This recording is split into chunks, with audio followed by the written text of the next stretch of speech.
परम सत्कारयोग गुरु रूप गुरु प्यारी साध संगत जी,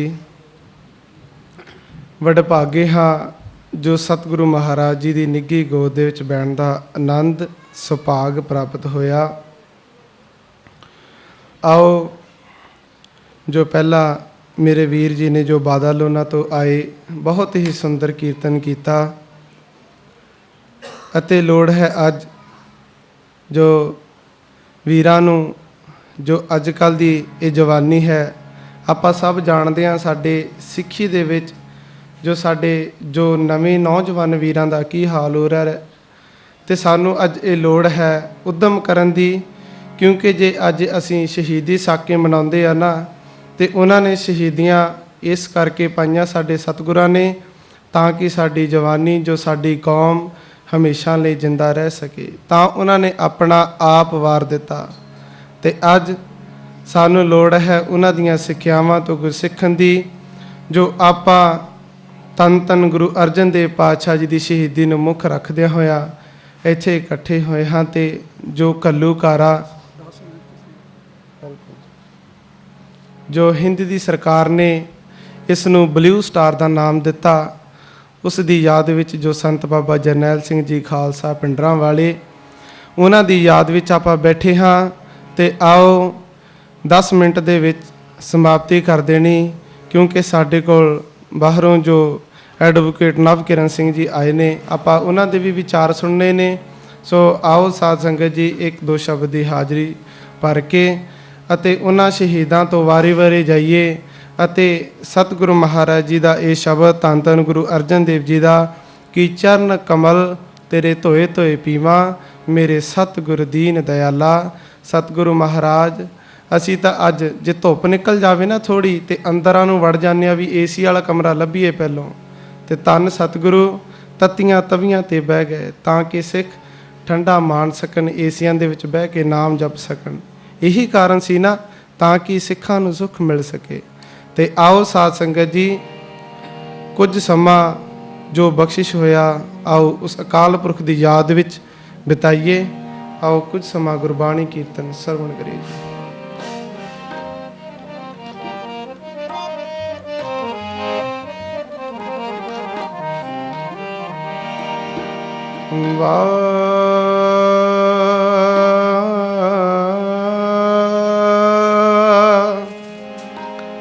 हे गुरु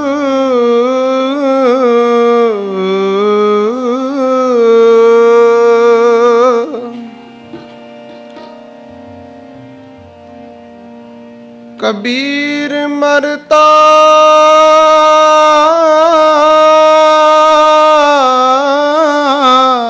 मरता जग मुआ मर पी ना जानिया कोई ऐसी मरनी जो मरै बहुर ना मरना होए। ते की सन उन्हां ਸਿੰਘਾਂ ਦੇ विचार। कबीर जिस मरने ते जग डरे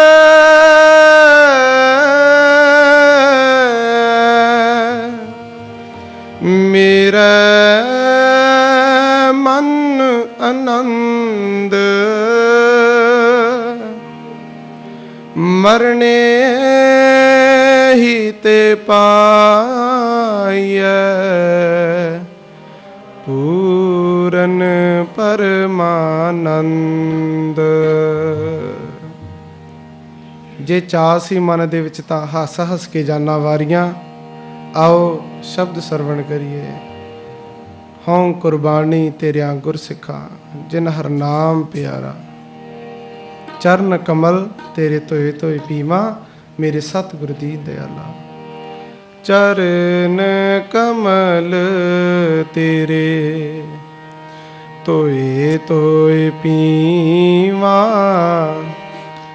धोए धोए पीवा चरण कमल तेरे तोए तोए पीवा, तोए तोए पीवा। मेरे सतगुर दीन दयाला, मेरे सतगुर दीन दयाला, सतगुर दीन दयाला, मेरे सतगुर दीन दयाला। चरण कमल तेरे तोए तोए पीवा, तोए तोए पीवा। चरण कमल तेरे तोए तोए पीवा, तोए तोए पीवा।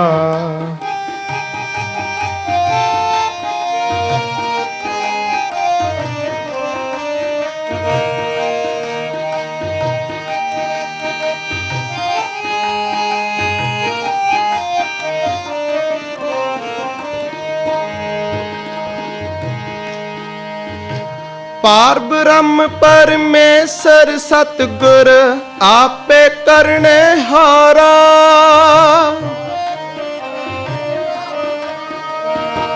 पार ब्रह्म परमेश्वर सतगुर आपे करने हारा।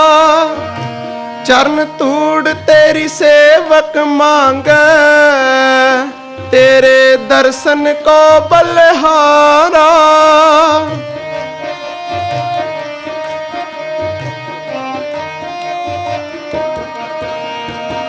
पार ब्रह्म परमेश्वर सतगुर आपे करने हारा। चरण तूड़ तेरी सेवक मांगे, तेरे दर्शन को बलिहारा। सतगुर दीन दयाला, मेरे सतगुर दीन दयाला, सतगुर दीन दयाला, मेरे सतगुर दीन दयाला। चरण कमल तेरे तोए तोए पीवा, तोए तोए पीवा। चरण कमल तेरे तोए तोए पीवा, तोए तोए पीवा।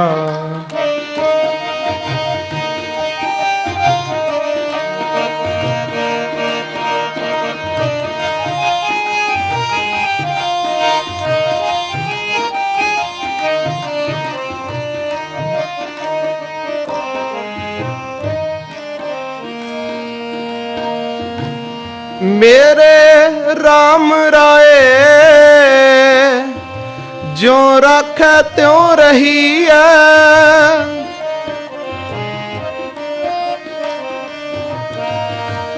मेरे राम राय जो रख त्यों रही है। तुद पावे ता नाम जपावे, सुख तेरा दिता लहिया। तुद पावे ता नाम जपावे, सुख तेरा दिता लहिया। सतगुर दीन दयाला, मेरे सतगुर दीन दयाला, सतगुर दीन दयाला, मेरे सतगुर दीन दयाला। चरण कमल तेरे तोए तोए पीवा, तोए तोए पीवा। चरण कमल तेरे तोए तोए पीवा, तोए तोए पीवा।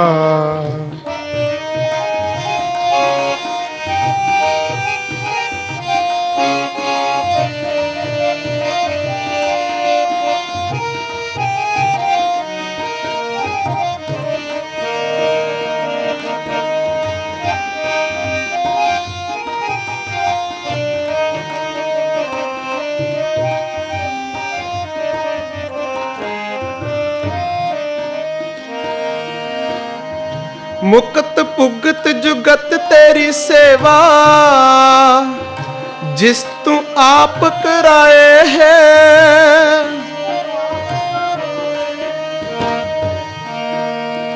मुकत पुगत जुगत तेरी सेवा, जिस तू आप कराए है। ताहां बैकुंठ जह कीर्तन तेरा, तू आपे सरदा लाए है।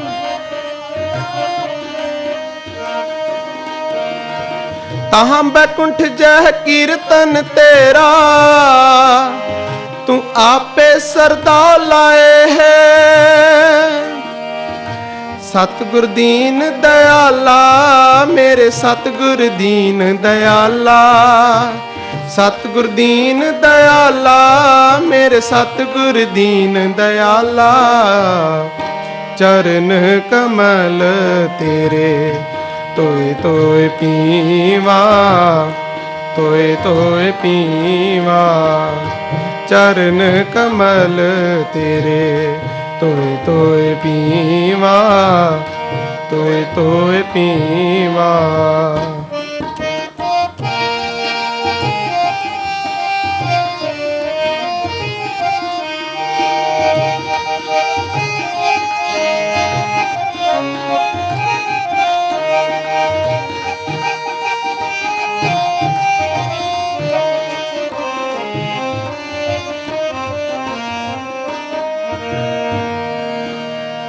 सिमर सिमर सिमर नाम जीवा, तन मन होए निहाला।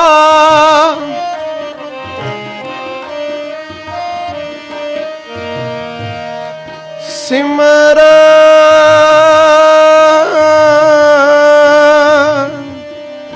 सिमर सिमर नाम जीवा, तन मन होए निहाला। चरण कमल तेरे तोए तोए पीवा, मेरे सतगुर दीन दयाला। चरण कमल तेरे तोए तोए पीवा, मेरे सतगुर दीन दयाला। ਇਹ ਵਿਚਾਰ ਧੰਨ ਗੁਰੂ ਅਰਜਨ ਦੇਵ ਪਾਤਸ਼ਾਹ ਜੀ ਦਾ। ਜਦੋਂ ਜਹਾਂਗੀਰ ਦੇ ਕੋਲ ਬੜੀਆਂ ਸ਼ਿਕਾਇਤਾਂ ਪਹੁੰਚੀਆਂ ਨਾ, ਜਦੋਂ ਘਰ ਦੇ ਵਿੱਚ ਭੇਤੀ ਪਿਰਥੀਆ ਸ਼ਿਕਾਇਤਾਂ ਕਰੇ ਗੁਰੂ ਅਰਜਨ ਦੇਵ ਜੀ ਦੀਆਂ ਜਹਾਂਗੀਰ ਦੇ ਕੋਲ, ਤੇ ਜਹਾਂਗੀਰ ਨੇ ਪਿਰਥੀਏ ਨੇ ਇਹ ਵੀ ਸ਼ਿਕਾਇਤ ਲਾਈ ਕਿ ਉਹ ਜਿਹੜਾ ਉਹਨਾਂ ਨੇ ਹਰਮੰਦਰ ਬਣਾਇਆ ਹੈ ਨਾ, ਉਸ ਦੇ ਵਿੱਚ ਸੰਤਾਂ ਦੀ ਕਈਆਂ ਦੀ ਨਿੰਦਿਆ ਕੀਤੀ ਜਾਂਦੀ ਹੈ, ਇਸਲਾਮ ਨੂੰ ਮਾੜਾ ਬੋਲਿਆ ਜਾਂਦਾ ਹੈ। ਪਰ ਜਦੋਂ ਜਹਾਂਗੀਰ ਦੇਖਿਆ ਨਾ, ਜਹਾਂਗੀਰ ਨੇ ਦੇਖਿਆ ਤੇ ਉਸਨੇ ਗੁਰੂ ਅਰਜਨ ਦੇਵ ਜੀ ਨੂੰ ਗੁਰੂ ਗ੍ਰੰਥ ਸਾਹਿਬ ਜੀ ਆਦਿ ਗੁਰੂ ਗ੍ਰੰਥ ਸਾਹਿਬ ਜੀ ਪੜ੍ਹ ਕੇ ਇੱਕੋ ਗੱਲ ਕਹੀ ਕਿ ਤੁਸੀਂ ਇੱਕ ਗੱਲ ਇਸ ਦੇ ਵਿੱਚ ਲਿਖ ਦਿਓ ਕਿ ਮੁਸਲਮਾਨ ਧਰਮ ਸਭ ਤੋਂ ਉੱਚਾ ਧਰਮ ਹੈ। ਸਤਿਗੁਰੂ ਕਹਿੰਦੇ ਨਹੀਂ, ਅਸਲ ਦੇ ਵਿੱਚ ਕਾਰਨ ਤਾਂ ਸਾਧ ਸੰਗਤ ਜੀ ਇਹ ਸੀ ਕਿਉਂਕਿ ਉੱਧਰ ਮੁਸਲਮਾਨਾਂ ਕੋਲ ਵੀ ਕੁਰਾਨ ਸ਼ਰੀਫ ਸੀ ਨਾ, ਪਰ ਸਤਿਗੁਰੂ ਮਹਾਰਾਜ ਜੀ ਨੇ ਜੋ ਵਣਜ ਕਰਨਾ ਸੀ ਉਹ ਸੱਚ ਦਾ ਕਰਨਾ ਸੀ ਤੇ ਤੱਤੀ ਤਵੀ ਤੇ ਬਹਿ ਗਏ। ਪਰ ਕਹਿੰਦੇ ਨਹੀਂ, ਜੋ ਗੁਰੂ ਗ੍ਰੰਥ ਸਾਹਿਬ ਅਕਾਲ ਪੁਰਖ ਦੀ ਧੁਰ ਦੀ ਬਾਣੀ ਹੈ ਨਾ, ਉਹੀ ਸਿੱਖਾਂ ਨੂੰ ਮਿਲੇਗੀ। ਚਾਹੇ ਸਾਨੂੰ ਤਨ ਮਨ ਕਾਟ ਕਾਟ ਸਭ ਅਰਬੀ ਵਿੱਚ ਅਗਨੀ ਆਪ ਜਲਾਈ, ਚਾਹੇ ਸਾਨੂੰ ਆਪਣਾ ਤਨ ਮਨ ਦੇਣਾ ਪੈ ਜਾਵੇ, ਪਰ ਗੁਰਬਾਣੀ ਦੇ ਵਿੱਚ ਕਦੀ ਮਿਲਾਵਟ ਨਹੀਂ ਹੋਵੇਗੀ। ਤੇ ਅੱਜ ਨਾਲ ਹੀ ਆਪਾਂ ਉਹਨਾਂ ਸ਼ਹੀਦਾਂ ਨੂੰ ਯਾਦ ਕਰਨ ਦੇ ਲਈ ਬੈਠੇ ਹਾਂ ਜੋ 1984 ਦਾ ਘੱਲੂਘਾਰਾ। ਜ਼ਿਆਦਾਤਰ ਸੰਗਤ ਨੂੰ ਇਹ ਜਾਣਕਾਰੀ ਹੈ ਕਿ ਕਿਸ ਤਰ੍ਹਾਂ ਬੇਦਰਦੀ ਨਾਲ ਹਿੰਦ ਸਰਕਾਰ ਵੱਲੋਂ, ਜੋ ਹਿੰਦੁਸਤਾਨ ਦੀ ਸਰਕਾਰ ਸਿੱਖਾਂ ਦੇ ਨਾਲ ਕਿਹੋ ਕਿਹੋ ਜੇ ਸਲੂਕ ਕੀਤੇ, ਪਰ ਸਿੱਖਾਂ ਨੇ ਵੀ ਆਪਣਾ ਹੌਸਲਾ ਨਹੀਂ ਛੱਡਿਆ। ਇੱਕ ਵਾਰ ਸਾਰੀ ਦੁਨੀਆ ਵਿੱਚ ਦਿਖਾ ਦਿੱਤਾ ਕਿ ਸਿੱਖ ਕੌਮ ਹੁੰਦੀ ਕੌਣ ਹੈ। ਤੇ ਸੰਤ ਬਾਬਾ ਜਰਨੈਲ ਸਿੰਘ ਜੀ ਖਾਲਸਾ ਪਿੰਡਰਾਂ ਵਾਲੇ, ਉਹਨਾਂ ਦਾ ਇੱਕ ਵਾਕਿਆ ਹੀ ਆਪ ਜੀ ਦੇ ਨਾਲ ਸਾਂਝਾ ਕਰਾਂਗਾ, ਕਿਉਂਕਿ ਟਾਈਮ ਦੀ ਪਾਬੰਦੀ ਹੈ। ਸੰਤ ਬਾਬਾ ਜਰਨੈਲ ਸਿੰਘ ਜੀ ਅਕਸਰ ਜਦੋਂ ਆਪਾਂ ਦਰਬਾਰ ਸਾਹਿਬ ਜਾਈਏ ਨਾ, ਲੰਗਰ ਹਾਲ ਜਿਹਦੇ ਹੈ ਨਾ, ਉੱਥੇ ਮੰਜੀ ਸਾਹਿਬ ਜੋ ਜਿੱਥੇ ਰੋਜ਼ਾਨਾ ਕਥਾ ਹੁੰਦੀ ਹੈ, ਉੱਥੇ ਅਕਸਰ ਸੰਗਤਾਂ ਨੂੰ ਸੰਬੋਧਨ ਕਰਿਆ ਕਰਦੇ ਸਨ। ਤੇ ਇੱਕ ਦਿਨ ਦੋ ਸਿੱਖ ਸਹਿਜਧਾਰੀ ਸਿੱਖ ਸਿਰ ਮੁੰਡਾਏ ਸੀ, ਉਹਨਾਂ ਨੇ ਮੁੰਨੇ ਹੋਏ ਸੀ, ਤੇ ਸੰਤਾਂ ਦੀ ਸੰਗਤ ਦੇ ਵਿੱਚ ਇੱਦਾਂ ਹੀ ਆ ਕੇ ਬੈਠ ਗਏ। ਤੇ ਸੰਤਾਂ ਨੇ ਉਹਨਾਂ ਨੂੰ ਆਵਾਜ਼ ਮਾਰੀ ਤੇ ਕਹਿੰਦੇ ਨੇ, ਭਾਈ ਇੱਕ ਗੱਲ ਦੱਸੋ ਵੀ ਤੁਸੀਂ ਭਾਰ ਕਿੰਨਾ ਕਿੰਨਾ ਚੱਕ ਲੈਂਦੇ ਹੋ। ਬੜੇ ਖੁਸ਼ ਹੋਏ ਵੀ ਸੰਤਾਂ ਨੇ ਪਤਾ ਨਹੀਂ ਕਿਹੜਾ ਕੰਮ ਸਾਡੇ ਕੋਲ ਲੈਣਾ। ਕੋਈ ਕਹਿੰਦਾ 50 ਕਿਲੋ, ਕੋਈ ਕਹਿੰਦਾ 60 ਕਿਲੋ, ਦੋਨਾਂ ਨੇ ਆਪਣਾ ਆਪਣਾ ਜਵਾਬ ਦਿੱਤਾ। ਤੇ ਸੰਤਾਂ ਨੇ ਫਿਰ ਹੱਸ ਕੇ ਇੱਕੋ ਗੱਲ ਕਹੀ, ਭਾਈ ਇਹ ਜਿਹੜੇ ਦਾੜੀ ਕੇਸ ਤੁਸੀਂ ਕਟਾਏ ਨੇ, ਇਹਨਾਂ ਦਾ ਕਿੰਨਾ ਕੁ ਭਾਰ ਸੀ ਜਿਹੜਾ ਤੁਸੀਂ ਨਹੀਂ ਚੱਕ ਸਕੇ। ਇੱਦਾਂ ਦੇ ਬਚਨ ਸਨ ਸੰਤਾਂ ਦੇ।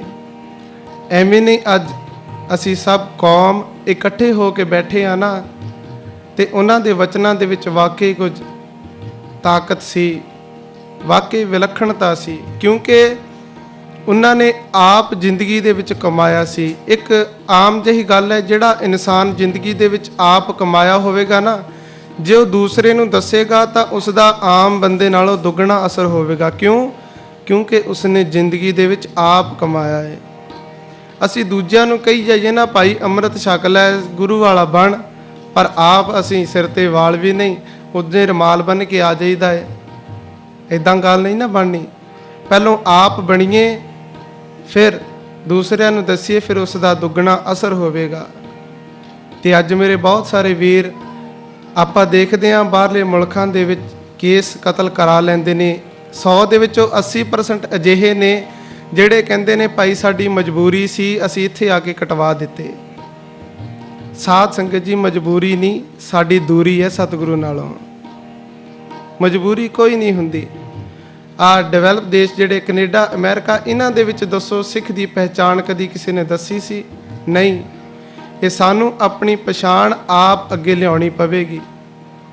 ਤੇ ਅੱਜ ਅਸੀਂ ਦਿਨੋਂ ਦਿਨ ਪਤਿਤ ਹੁੰਦੇ ਜਾ ਰਹੇ ਹਾਂ। ਕਿਉਂ ਸਿੱਖ ਧਰਮ, ਅਸੀਂ ਸਿੱਖਾਂ ਦੇ ਘਰ ਜਨਮ ਲੈਂਦੇ ਹਾਂ, ਪਰ ਸਿੱਖੀ ਦੀ ਦਾਤ ਜੋ ਸਾਡੀ ਪਹਿਚਾਣ ਹੈ ਨਾ, ਉਸ ਨੂੰ ਰੱਖਣ ਤੋਂ ਅਸੀਂ ਪਿੱਛੇ ਹਟਦੇ ਜਾ ਰਹੇ ਹਾਂ। ਤੇ ਇਸੇ ਕਰਕੇ ਸਿੱਖ ਧਰਮ ਹੁਣ ਉਹਨਾਂ ਪਛੜਿਆਂ ਧਰਮਾਂ ਦੇ ਵਿੱਚ ਆ ਗਿਆ ਜਿਨ੍ਹਾਂ ਦੀ ਗਿਣਤੀ ਨਾ ਮਾਤਰ ਜਿਹੀ ਹੈ। ਅੱਜ ਗਿਣਤੀ ਦੇ ਸਿੱਖ ਕਿਸੇ ਗੁਰਦੁਆਰੇ ਤੁਸੀਂ ਜਾਓਗੇ ਨਾ, ਆਪਾਂ ਬੈਠੇ ਹਾਂ ਇੱਥੇ, ਗਿਣਤੀ ਦੇ ਸਿੱਖ ਨੇ। ਤੇ ਕਿਉਂ ਸਾਧ ਸੰਗਤ ਜੀ, ਕਿਉਂ ਪ੍ਰਚਾਰ ਘੱਟ ਹੈ? ਸਾਡੇ ਗੁਰੂ ਸਾਹਿਬਾਨਾਂ ਨੇ ਕਈ ਕਹਿ ਦਿੰਦੇ ਨੇ ਜੀ, ਨਹੀਂ ਅੰਦਰ ਨਾਮ ਹੋਣਾ ਚਾਹੀਦਾ ਹੈ, ਅੰਦਰੋਂ ਮਨ ਲੱਗਣਾ ਚਾਹੀਦਾ ਹੈ, ਬਾਹਰ ਦਾ ਕੋਈ ਨਹੀਂ। ਕਿਉਂ ਜੀ? ਭਾਈ ਤਾਰੂ ਸਿੰਘ ਨੇ ਖੋਪਰ ਐਵੇਂ ਤਾਂ ਨਹੀਂ ਲਹਾਇਆ ਸੀ। ਫਿਰ ਉਹ ਵੀ ਕਹਿ ਦਿੰਦੇ, ਨਹੀਂ ਜੀ ਸਾਡੇ ਅੰਦਰ ਨਾਮ ਹੈ, ਬਾਣੀ ਹੈ, ਅਸੀਂ ਸਾਨੂੰ ਕੀ ਲੋੜ ਹੈ ਖੋਪਰ ਲਹਾਉਣ ਦੀ। ਭਾਈ ਤਾਰੂ ਸਿੰਘ, ਭਾਈ ਮਨੀ ਸਿੰਘ ਨੇ ਬੰਦ ਕਟਵਾਇਆ, ਇਸ ਲਈ ਤਾਂ ਨਹੀਂ ਕਟਵਾਇਆ ਕਿਉਂਕਿ ਅੰਦਰ ਨਾਮ ਸੀ? ਨਹੀਂ, ਕਿਉਂਕਿ ਸਾਡੀ ਪਹਿਚਾਣ ਇਸ ਦੁਨੀਆ ਵਿੱਚ ਵੱਖਰੀ ਬਣੀ ਰਹਿ ਸਕੇ। ਇਸ ਲਈ ਸਾਹਿਬਜ਼ਾਦਿਆਂ ਨੂੰ ਨੀਹਾਂ ਵਿੱਚ ਇਸ ਲਈ ਨਹੀਂ ਤਾਂ ਚੁਣਾਇਆ ਸੀ। ਅਸੀਂ ਸਾਧ ਸੰਗਤ ਜੀ ਉਹਨਾਂ ਕੁਰਬਾਨੀਆਂ ਨੂੰ ਅੱਜ ਭੁੱਲ ਗਏ। ਜੇ ਸੰਤ ਬਾਬਾ ਜਰਨੈਲ ਸਿੰਘ ਜੀ ਅੱਜ ਅਣਖ ਦੀ ਖਾਤਰ ਨਾ ਖੜਦੇ ਨਾ, ਤੇ ਜਿਹੜੇ ਆਪਾਂ ਥੋੜੇ ਕੁ ਸਿੰਘ ਜਿਨ੍ਹਾਂ ਦੀ ਗਿਣਤੀ ਤੇ ਸ਼ਾਇਦ ਇਹ ਵੀ ਨਹੀਂ ਰਹਿਣੇ ਸੀ।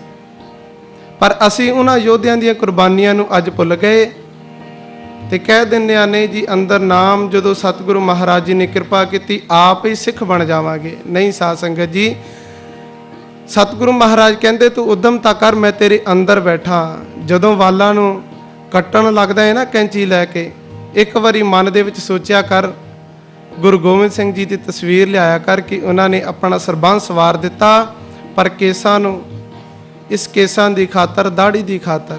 ਇੱਕ ਵਾਰ ਜਦੋਂ ਇਹ ਸੋਚੇਗਾ ਨਾ, ਤੇ ਤੇਰਾ ਕੈਂਚੀ ਲਾਉਣ ਨੂੰ ਕਦੀ ਦਿਲ ਨਹੀਂ ਕਰੇਗਾ। ਤੇ ਇਸੇ ਲਈ ਸਾਧ ਸੰਗਤ ਜੀ, ਅਸੀਂ ਉਹਨਾਂ ਤੋਂ ਐਸੇ ਗੁਰ ਕੋ ਬਲ ਜਾਈਏ, ਆਪ ਮੁਕਤ ਮੋਹਿ ਤਾਰੇ। ਭੂਲੇ ਮਾਰਗ ਜਿਨ੍ਹਾਂ ਬਿਤਾਇਆ, ਐਸਾ ਗੁਰ ਵਡਭਾਗੀ ਪਾਇਆ। ਆਓ ਅਸੀਂ ਵੀ ਉਸ ਅਕਾਲ ਪੁਰਖ ਦੇ ਚਰਨਾਂ ਤੋਂ ਵਾਰੇ-ਵਾਰੇ ਜਾਈਏ, ਜਿਨ੍ਹਾਂ ਨੇ ਆਪਣੀ ਪਛਾਣ ਸਾਨੂੰ ਦਿੱਤੀ, ਤੇ ਲੋੜ ਹੈ ਅੱਜ ਉਦਮ ਕਰੀਏ, ਬਾਣੀ ਤੇ ਬਾਣੀ ਦੇ ਨਾਲ ਜੁੜੀਏ। ਇਹੋ ਮੇਰੇ ਸਾਰੇ ਵੀਰਾਂ ਨੂੰ ਅੱਜ ਬੇਨਤੀ ਹੈ। ਜੇ ਅੱਜ ਸ਼ਹੀਦਾਂ ਦੀ ਯਾਦ ਵਿੱਚ ਬੈਠਿਆ ਨਾ ਪ੍ਰਣ ਕਰੀਏ ਤੇ ਕੋਈ ਮਜਬੂਰੀ ਸਾਡੇ ਅੱਗੇ ਨਹੀਂ ਆੜ ਸਕਦੀ। ਤੇ ਆਓ ਗੁਰਬਾਣੀ ਦੇ ਨਾਲ ਸੰਕਲਪ ਲਈਏ। ਮੁਕਤ ਭੁਗਤ ਜੁਗਤ ਤੇਰੀ ਸੇਵਾ, ਜਿਸ ਤੂੰ ਆਪ ਕਰਾਏ ਹੈ।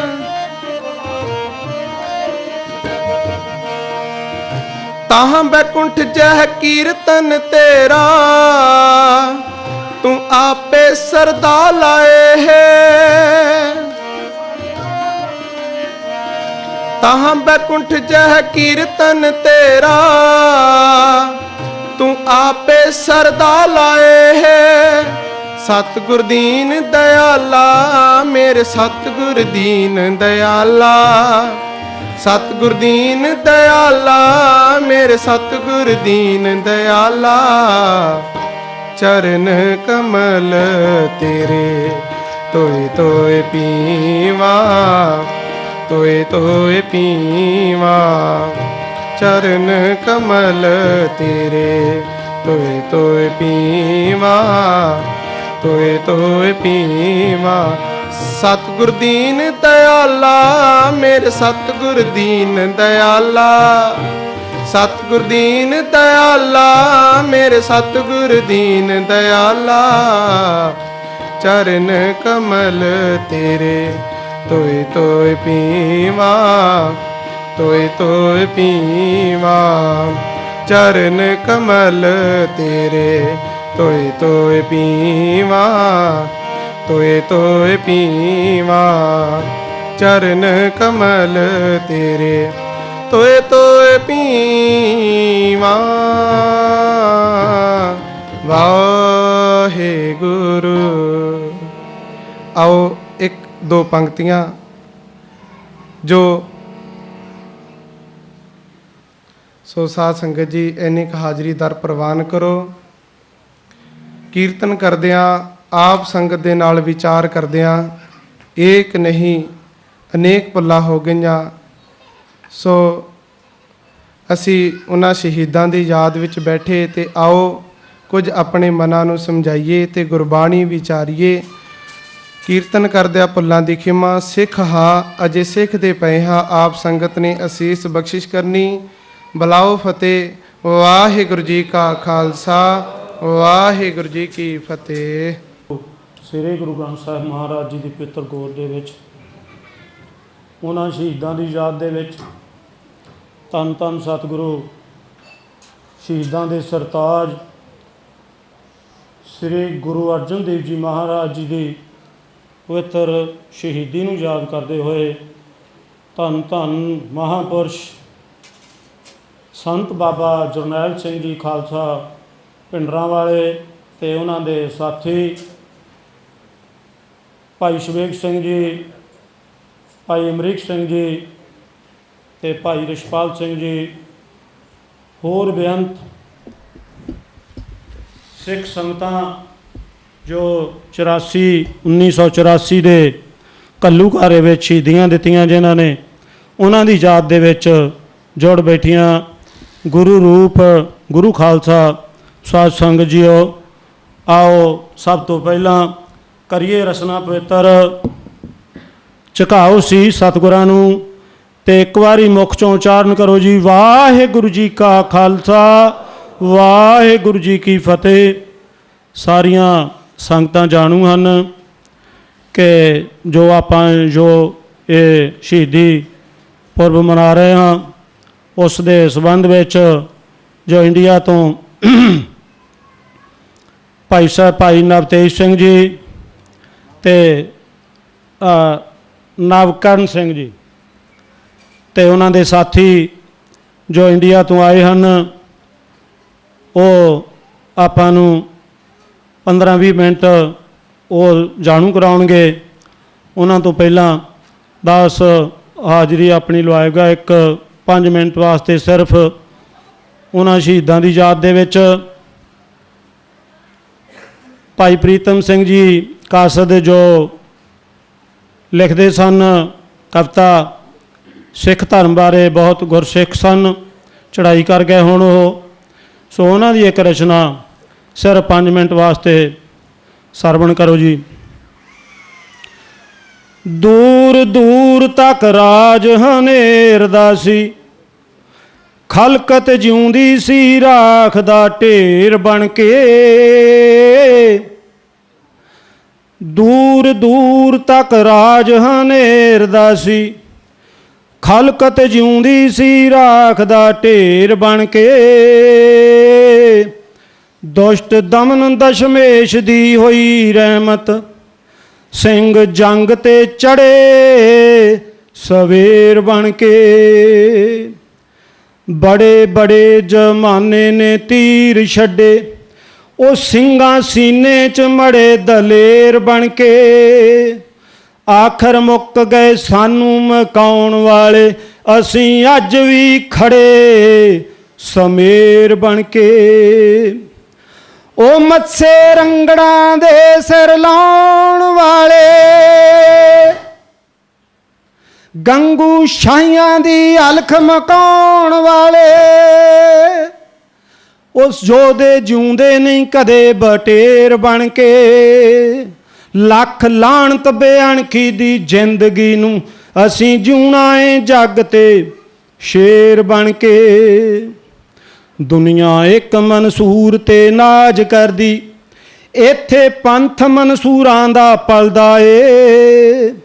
ਸਾਡੇ ਬੱਚੇ ਵੀ ਖੱਲ ਲੋਹਾ ਸਕਦੇ, ਬੇਸ਼ੱਕ ਮਾਣ ਤਬਰੇਜ ਦੀ ਖੱਲ ਦਾ ਏ। ਉਹ ਸਿੱਖ ਪਿੱਛੋਂ ਦਸਮੇਸ਼ ਦਾ ਸਿੰਘ ਸਜਦਾ, ਪਹਿਲੋਂ ਸੀਸ ਨਜ਼ਰਾਨੇ ਵਿੱਚ ਘੱਲਦਾ ਏ। ਉਹਨਾਂ ਬਾਗਾਂ 'ਚ ਕੰਮ ਕੀ ਪਤਝੜਾਂ ਦਾ, ਜਿੱਥੇ ਖਾਲਸੇ ਦਾ ਸਿੱਕਾ ਚੱਲਦਾ ਏ। ਉਹ ਸਾਡੇ ਇੱਕੋ ਹੀ ਨਲੂਏ ਨੇ ਸਾਂਭ ਛੱਡੇ, ਜਿਹੜੇ ਆਉਂਦੇ ਸੀ ਕਦੇ ਲੁਟੇਰ ਬਣ ਕੇ। ਲੱਖ ਲਾਹਣਤ ਬੇਅਣਖੀ ਦੀ ਜ਼ਿੰਦਗੀ ਨੂੰ, ਅਸੀਂ ਜਿਉਣਾ ਏ ਜੱਗ ਤੇ ਸ਼ੇਰ ਬਣ ਕੇ। ਘੱਲੂਘਾਰਾ 1984। ਅੱਜ ਫੇਰ ਵੰਗਾਰਿਆ ਗਿਆ ਸਾਨੂੰ, ਅੱਜ ਫੇਰ ਵੰਗਾਰਿਆ ਗਿਆ ਸਾਨੂੰ, ਸਾਡੇ ਇਸ਼ਟ ਉੱਤੇ ਹੋਏ ਵਾਰ ਵੀ ਨੇ। ਸਿੰਘ ਚੁੱਪ ਚੁਪੀਤੇ ਸ਼ਹੀਦ ਹੋ ਗਏ, ਲੋਕਾਂ ਸਮਝਿਆ ਏ ਗੁਨਹਗਾਰ ਵੀ ਨੇ। ਦੁਸ਼ਮਣ ਬਹੁਤ ਚਲਾਕ ਜੇ ਮਿਹਰਬਾਨੋ, ਇਹਦੇ ਯਾਰ ਸਿਆਸੀ ਖਿਡਾਰ ਵੀ ਨੇ। ਉਹ ਖੂਨੀ ਭੇੜੀਏ ਸ਼ਰੇ ਬਾਜ਼ਾਰ ਫਿਰਦੇ, ਇਹਨਾਂ ਨਾਲ ਮਕਾਰ ਅਖਬਾਰ ਵੀ ਨੇ। ਵੰਡ ਵੰਡ ਥੈਲੀਆਂ ਬੋਤਲਾਂ ਲਾਲ ਪਰੀਆਂ, ਦੱਸਦੇ ਲੋਕਾਂ ਨੂੰ ਸੱਪ ਕੁਬੇਰ ਬਣ ਕੇ। ਲੱਖ ਲਾਹਣਤ ਬੇਅਣਖੀ ਦੀ ਜ਼ਿੰਦਗੀ ਨੂੰ, ਅਸੀਂ ਜਿਉਣਾ ਏ ਜੱਗ ਤੇ ਸ਼ੇਰ ਬਣ ਕੇ। ਨਗਰੀ ਸਤਿਗੁਰੂ ਦੀ, ਨਗਰੀ ਸਤਿਗੁਰੂ ਦੀ ਲਹੂ ਸੇਵਕਾਂ ਦਾ, ਖੂਬ ਖਿੜੇ ਨੇ ਸਿੱਖੀ ਗੁਲਜ਼ਾਰ ਦੇ ਫੁੱਲ। ਉਹ ਗੁਰੂ ਗ੍ਰੰਥ ਦਾ ਕਿਵੇਂ ਅਪਮਾਨ ਸਹਿੰਦੇ, ਕਲਗੀ ਵਾਲੇ ਦੀ ਨੰਗੀ ਤਲਵਾਰ ਦੇ ਫੁੱਲ। ਕਾਨਪੁਰ ਤੇ ਦਿੱਲੀ ਨੂੰ ਅੱਗ ਲੱਗੀ, ਲੱਗੀ ਅੱਗ ਚੋਂ ਖਿੜੇ ਅਨਾਰ ਦੇ ਫੁੱਲ। ਫੁੱਲ ਬੇਸ਼ੱਕ ਜ਼ਮਾਨੇ ਤੇ ਹੈਨ ਲੱਖਾਂ, ਸਭ ਤੋਂ ਸੁੰਦਰ ਸ਼ਹੀਦੀ ਬਹਾਰ ਦੇ ਫੁੱਲ। ਸਿੰਘ ਜਿਉਂਦੇ ਨੇ ਸਦਾ ਗੁਲਾਬ ਬਣ ਕੇ, ਉਹ ਕਦੇ ਜਿਉਂਦੇ ਨਹੀਂ ਫੁੱਲ ਕਨੇਰ ਬਣ ਕੇ। ਲੱਖ ਲਾਹਣਤ ਬੇਅਣਖੀ ਦੀ ਜ਼ਿੰਦਗੀ ਨੂੰ, ਅਸੀਂ ਜਿਉਣਾ ਏ ਜੱਗ ਤੇ ਸ਼ੇਰ ਬਣ ਕੇ। ਸਿੱਖੋ ਦੇਸ਼ ਵਾਸੀਓ ਮਿੱਤਰੋ ਮਿਹਰਬਾਨੋ, ਉਹ ਤੁਹਾਡਾ ਧਰਮ ਬਚਾਇਆ ਤਾਂ ਖਾਲਸੇ ਨੇ। ਉਹ ਕਾਲੀ ਤਵੀ ਵਰਗੇ ਤੁਹਾਡੇ ਚਿਹਰਿਆਂ ਤੇ ਸੂਹਾ ਰੰਗ ਚੜਾਇਆ ਤਾਂ ਖਾਲਸੇ ਨੇ। ਉਹ ਕਾਲੀ ਤਵੀ ਵਰਗੇ ਤੁਹਾਡੇ ਚਿਹਰਿਆਂ ਤੇ ਸੂਹਾ ਰੰਗ ਚੜਾਇਆ ਤਾਂ ਖਾਲਸੇ ਨੇ। ਆਪ ਫਾਂਸੀ ਦੇ ਤਖਤੇ ਤੇ ਝੂਲਦੇ ਰਹੇ, ਆਪ ਫਾਂਸੀ ਦੇ ਤਖਤੇ ਤੇ ਝੂਲਦੇ ਰਹੇ, ਤੁਹਾਨੂੰ ਤਖਤ ਬਿਠਾਇਆ ਤਾਂ ਖਾਲਸੇ ਨੇ। ਆਪ ਫਾਂਸੀ ਦੇ ਤਖਤੇ ਤੇ ਝੂਲਦੇ ਰਹੇ, ਤੁਹਾਨੂੰ ਤਖਤ ਬਿਠਾਇਆ ਤਾਂ ਖਾਲਸੇ ਨੇ। ਉਸੇ ਖਾਲਸਾ ਪੰਥ ਦੇ ਦੁਸ਼ਮਣਾਂ ਨੂੰ ਅੱਜ ਥਾਪੜਾ ਦਿਓ ਮਸ਼ੇਰ ਬਣ ਕੇ। ਲੱਖ ਲਾਹਣਤ ਬੇਅਣਖੀ ਦੀ ਜ਼ਿੰਦਗੀ ਨੂੰ ਅਸੀਂ ਜੂਣਾ ਏ ਜੱਗ ਤੇ ਸ਼ੇਰ ਬਣ ਕੇ। ਆਖਰੀ ਬੰਦ। ਸਿੱਖੋ ਸੇਵਕੋ ਸਿੱਖੀ ਦੀ ਲਾਜ ਰੱਖਿਓ, ਪੁੱਤਰ ਜਿਸ ਤਰ੍ਹਾਂ ਲੜੇ ਗੋਬਿੰਦ ਸਿੰਘ ਦੇ। ਓਏ ਤੁਸੀਂ ਵੰਗਾਂ ਨਹੀਂ ਬਾਹਾਂ 'ਚ ਪਾ ਰੱਖੀਆਂ, ਪਾਏ ਹੋਏ ਜੇ ਕੜੇ ਗੋਬਿੰਦ ਸਿੰਘ ਦੇ। ਗੁਰੂ ਗ੍ਰੰਥ ਖਾਤਰ, ਗੁਰੂ ਪੰਥ ਖਾਤਰ ਸਿੰਘ ਸੂਲੀਆਂ ਚੜੇ ਗੋਬਿੰਦ ਸਿੰਘ ਦੇ। ਇਸੇ ਜੰਗ ਅੰਦਰ ਬੱਚੇ ਫੁੱਲ ਵਰਗੇ ਗਏ ਨੀਆਂ 'ਚ ਮੜੇ ਗੋਬਿੰਦ ਸਿੰਘ ਦੇ। ਇਸੇ ਜੰਗ ਅੰਦਰ ਬੱਚੇ ਫੁੱਲ ਵਰਗੇ ਗਏ ਨੀਆਂ 'ਚ ਮੜੇ ਗੋਬਿੰਦ ਸਿੰਘ ਦੇ। ਭੈ ਦੇਣਾ ਨਹੀਂ ਕਿਸੇ ਨੂੰ ਜ਼ਬਰ ਬਣ ਕੇ, ਭੈ ਖਾਣਾ ਨਹੀਂ ਕਿਸੇ ਤੋਂ ਜ਼ੇਰ ਬਣ ਕੇ। ਲੱਖ ਲਾਹਣਤ ਬੇਅਣਖੀ ਦੀ ਜ਼ਿੰਦਗੀ ਨੂੰ ਅਸੀਂ ਜੂਣਾ ਏ ਜੱਗ ਤੇ ਸ਼ੇਰ ਬਣ ਕੇ। ਅਸੀਂ ਜੂਣਾ ਏ ਜੱਗ ਤੇ ਸ਼ੇਰ ਬਣ ਕੇ। ਅਸੀਂ ਜੂਣਾ ਏ ਜੱਗ ਤੇ ਸ਼ੇਰ ਬਣ ਕੇ। ਹੁਣ ਬੇਨਤੀ ਹੈ ਭਾਈ ਸਾਹਿਬ ਵਕੀਲ ਸਾਹਿਬ ਉਹਨਾਂ ਨੂੰ ਕਿ ਉਹ ਸਟੇਜ ਤੇ ਆ ਜਾਣ ਤੇ ਆਪਣੇ ਵਿਚਾਰ ਰੱਖਣ। ਭਾਈ ਸਾਹਿਬ ਭਾਈ ਨਵਕਰਨ ਸਿੰਘ ਜੀ।